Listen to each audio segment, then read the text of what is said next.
Hi, I'm Dr. Mac Adkins, Chief Academic Officer for SmarterServices.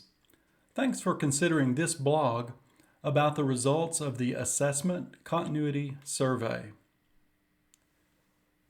Do you have a fire extinguisher in your home? Hopefully, most people can answer yes to that question.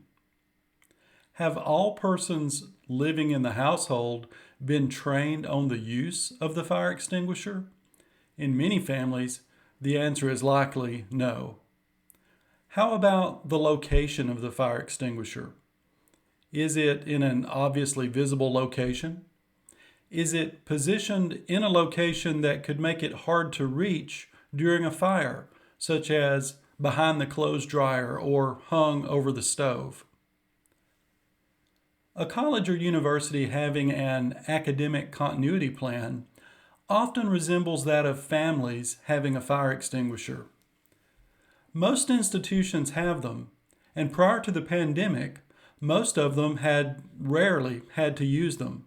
Now, practically all institutions have had to put their academic continuity plans in place, and now are reflectively asking important questions about who all was aware of the plan and how effective was the execution of the plan.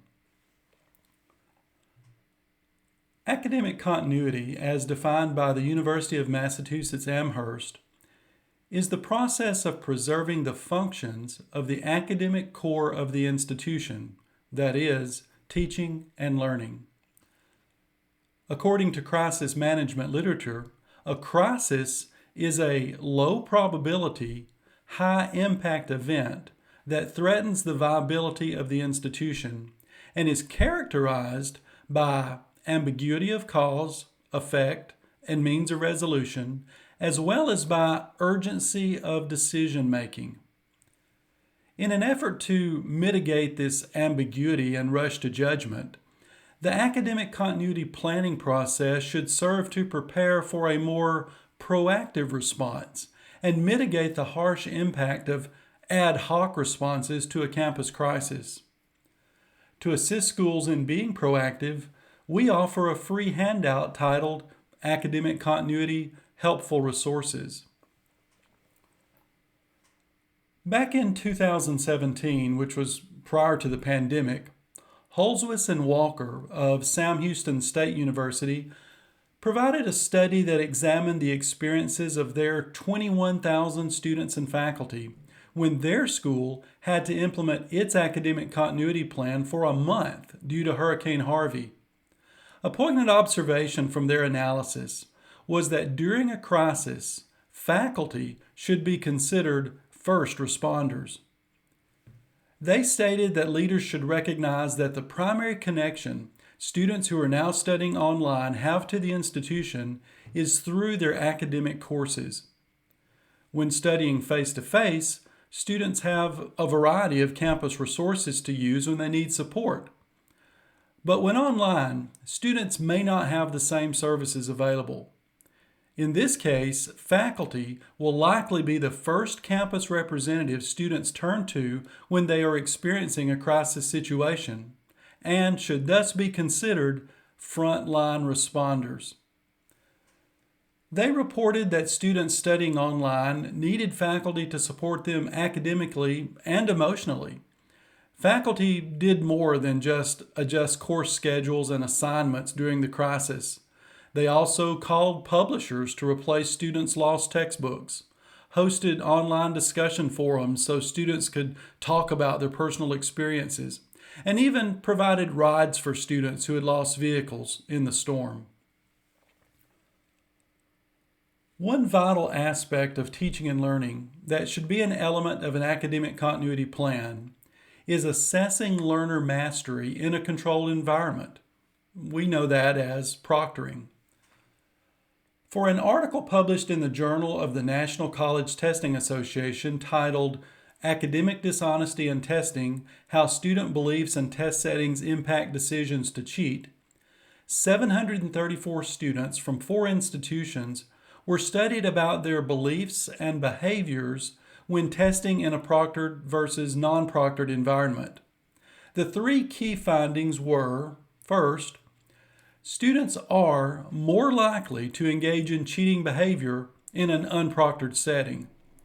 Second, students are insistent that the responsibility for mitigating the opportunity for cheating be placed on the institution, and the instructor.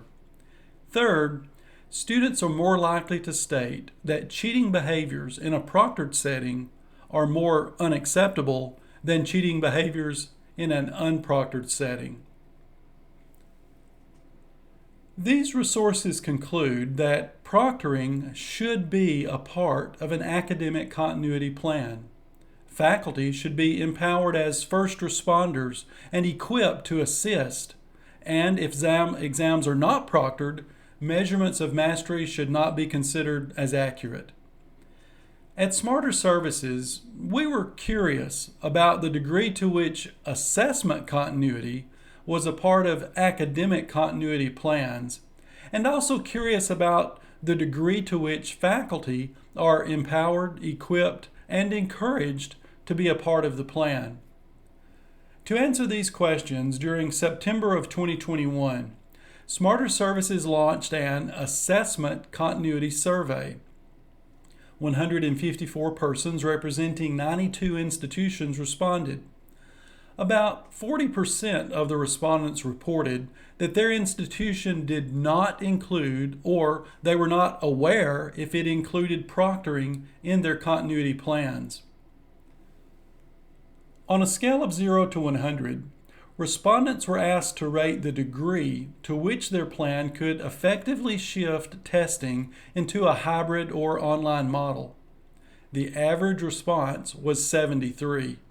If this was a test, that would be a grade of a C. This indicates that there is room for considerable improvement in the proactive planning that schools make to avoid ad hoc, rush to judgment responses when a crisis occurs. Respondents were asked to indicate all proctoring modalities that were a part of their assessment continuity plans. The top 3 responses were instructor is proctor, live virtual proctoring, then hybrid virtual proctoring. The 3 modalities least likely to be included in the plan were collegiate testing centers, proctoring professionals such as HR directors at corporations, then record and review proctoring. Some schools indicated that they shifted to authentic forms of assessment such as projects or portfolios, and/or exam configuration strategies such as random question selection from a large bank coupled with timed questions.